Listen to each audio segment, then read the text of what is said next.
छत्तीसगढ़ के deputy CM Vijay Sharma से शहर के करीब 50 से ज्यादा गणेश उत्सव समिति के पदाधिकारियों ने मुलाकात की। इसमें झांकी में डीजे और धुमाल बजाने को लेकर चर्चा की गई। वहीं डिप्टी सीएम ने कहा कि भगवान गणेश जी के विसर्जन का विषय है, हाईकोर्ट के दिशा निर्देशों का पालन हो।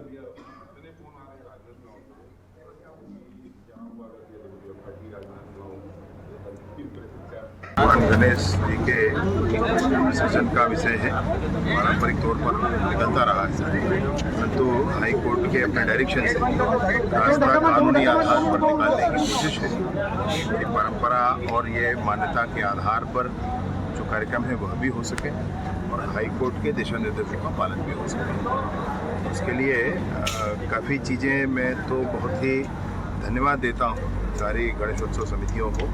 बहुत अच्छे ढंग से, बहुत समझदारी के साथ हाई कोर्ट के सारे विषयों को ध्यान में रखकर, समझकर, उस आधार पर राज्य शासन द्वारा निकाले गए निर्देशों को भी ध्यान में रखकर, समझकर उन्होंने सारी बातें कहा यह भी कि जितने मापदंड है, पैरामीटर है, उस पर काम किया जाएगा, समय का भी ध्यान रखा जाएगा।